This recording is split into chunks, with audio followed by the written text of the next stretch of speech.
Eating.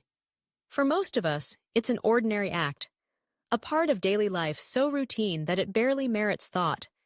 And yet, beneath this surface simplicity, the way we eat, the foods we choose, and the feelings we carry into each meal are anything but simple.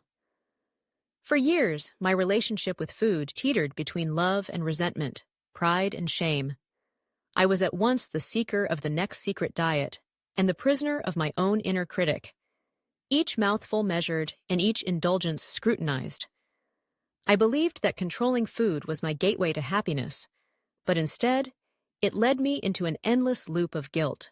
In sharing my journey, I want to reach anyone who has ever sat at the dinner table wrestling with shame, who has viewed food as the enemy, or who has felt unworthy because of a number on the scale. It's taken years, but I finally arrived at a place I never thought possible: guilt-free eating, and along the way, I discovered not only how to make peace with food, but with myself. To understand this transformation, we have to start at the beginning, that familiar struggle with food and guilt.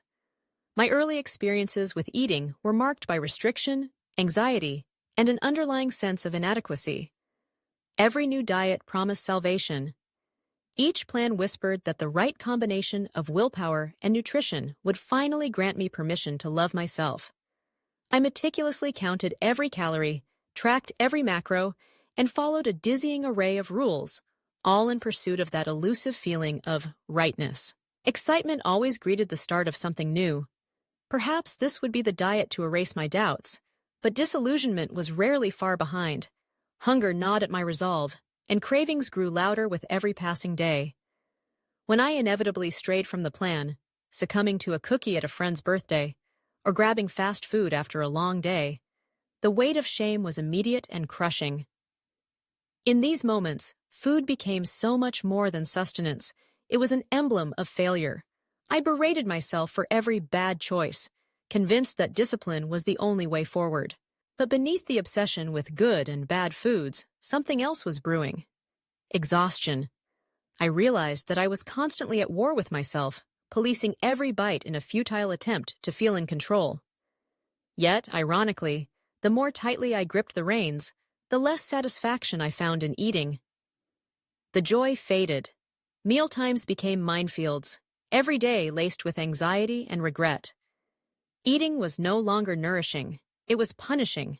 It was in this stalemate, this exhausting fight with myself, that I stumbled onto my turning point. One day, weary of the food rules and the relentless noise in my head, I decided to call a truce.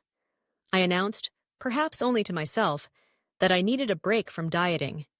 I wouldn't restrict carbs or eliminate sugar or start another cleanse. For the first time in memory, I would simply eat. At first, the idea felt terrifying. Unmoored from the rigid structures I had relied on for so long, I feared I would spiral out of control. But my curiosity was stronger than my fear. What would happen if I just listened to my body? The transition was awkward. I had spent so long ignoring my hunger cues and ignoring pleasure that it felt strange, even rebellious, to eat what I actually wanted. But gradually, subtle changes began to emerge. I noticed, for instance, that when I ate meals I genuinely enjoyed, I felt more energized and happier afterward. By contrast, when I forced myself to choke down superfoods because I should, I felt neither nourished nor satisfied. Meals became less about restriction and more about restoration. One of the most important lessons was about fear.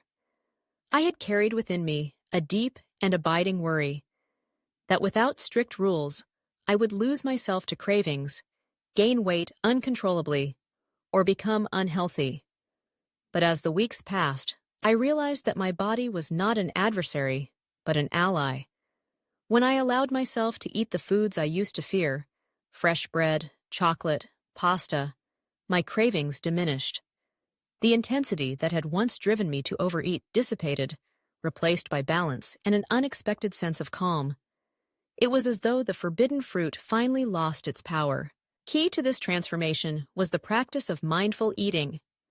I learned to approach meals with presence. No screens, no distractions, no multitasking. Instead, I focused on the flavors, the textures, the aroma of my food. At first, this was challenging. Old habits die hard, and I was used to consuming food mindlessly, often in a rush or as a way to numb emotions. But when I slowed down, I discovered a new relationship with my meals. I began to notice the signals my body sent: a gentle hunger before breakfast, the pleasurable warmth of soup on a cold afternoon, the subtle fullness after a cozy dinner. I learned that eating mindfully doesn't just enhance enjoyment, it helps you tune in to what your body truly needs. The more I practiced this, the more I realized that food didn't have to be a battle. It could be a dialogue, a gentle collaboration between body and mind. As I deepened this practice, I discovered the concept of intuitive eating, a philosophy that resonated with my evolving perspective. Intuitive eating encourages you to reject diet mentality and honor your body's internal cues, rather than relying on external rules. At first, letting go of long-held beliefs felt like abandoning the only map I'd ever known. But intuitive eating offered something remarkable: self-trust. This was revolutionary. For so long, I had felt unworthy of making decisions about food without external validation. Diet plans, trackers, and calorie counts had been my guides, but intuitive eating taught me to listen to myself, to eat when I was hungry and stop when I felt full, to respect my cravings without fear that honoring them would lead to chaos. Rather than swinging between deprivation and excess, I found myself seeking and finding equilibrium. Of course, the journey was not linear. There were slips, days when I ate mindlessly, or nights when my old guilt returned. But with each experience, I learned to practice something I had never truly allowed myself before: self-compassion. I stopped framing food choices as moral victories or failures.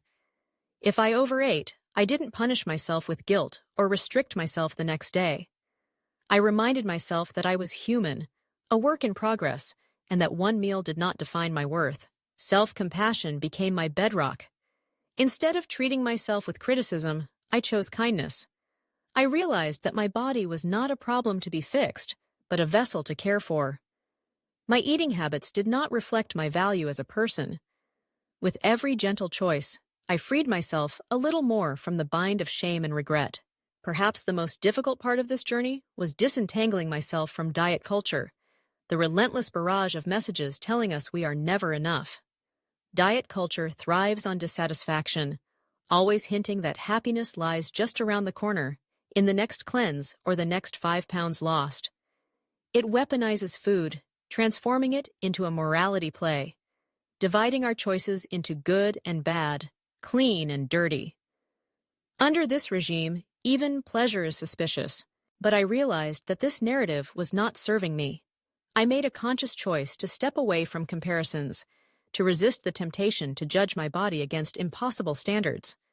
I sought out voices that challenged the status quo: books, podcasts, communities online that celebrated body diversity and food freedom. Slowly, I reconstructed my self-worth, brick by brick, based not on what I ate or how I looked, but on who I was and how I felt. What emerged on the other side was a sense of liberation. Guilt-free eating is not about reckless abandon or ignoring nutrition. Rather, it's about forging a respectful, flexible relationship with food. I began to understand that all foods have a place. There are days for salad and days for ice cream. My choices became rooted in awareness and balance, rather than shame or external pressure. There is unmistakable joy in eating without guilt. Now, I greet mealtimes with curiosity rather than apprehension. I allow myself to find pleasure in food, to celebrate both simplicity and indulgence. I relish a leisurely breakfast on a weekend, share dessert with friends, or cook a favorite recipe without the mental tallying that once haunted me. Food has become an act of care, a celebration of my senses, and a quiet affirmation of self-respect. This journey also transformed my understanding of health. I used to equate health with discipline and self-denial, but I've come to see that true wellness is holistic. It encompasses not just nutrients and portion sizes, but emotional and mental satisfaction too. By making peace with food, I reduced the anxiety and stress that once undermined my well-being. My energy improved. I slept better. I felt lighter, not just physically, but mentally and emotionally. The ripple effects extended beyond me. As my relationship with food softened, my relationships with others did too. I became more present at shared meals, more open to new experiences, more compassionate with loved ones struggling with their own food issues. I realized how deeply food and connection are interwoven, how meals bring people together, foster intimacy, and create cherished memories. If there is a secret to guilt-free eating, it is this: permission. The permission to enjoy, to make mistakes, to trust yourself, to recognize that you are more than your appetite, your cravings, or your diet. That food, at its best, is an ally. Fuel for your dreams, comfort when you need it, and a common thread in the tapestry of your life. For those still on this path, know that you are not alone. The journey to guilt-free eating is not marked by neat milestones or a final destination. It is an evolving process of forgiveness, curiosity, and courage. There will be setbacks. Old habits may reappear, but with each new opportunity comes a chance to practice patience, to choose self-love over self-judgment, and to rewrite your story. As I reflect on my own evolution, I am grateful for the lessons learned. I wish I could whisper reassurance to my younger self, that control is not the answer, that pleasure is not the enemy, and that your worth does not reside in what you eat. With every meal, you can choose to begin again. You can choose compassion. You can choose peace. Remember, eating is an act of self-care, not self-punishment. Nourish yourself with kindness, both in the foods you eat and the thoughts you carry. Let go of guilt. Embrace the freedom to enjoy and honor your unique body, and celebrate, every day, the quiet miracle of being alive. In the end, guilt-free eating is not simply about food. It is about coming home to yourself. It's about reconnecting with your body's wisdom and honoring your needs with respect, curiosity, and love. It is about trusting that you deserve good things, that you are worthy of nourishment, and that joy, found in a favorite meal, a shared dessert, or the first taste of something new, is your birthright. No matter where you are in your journey, take heart.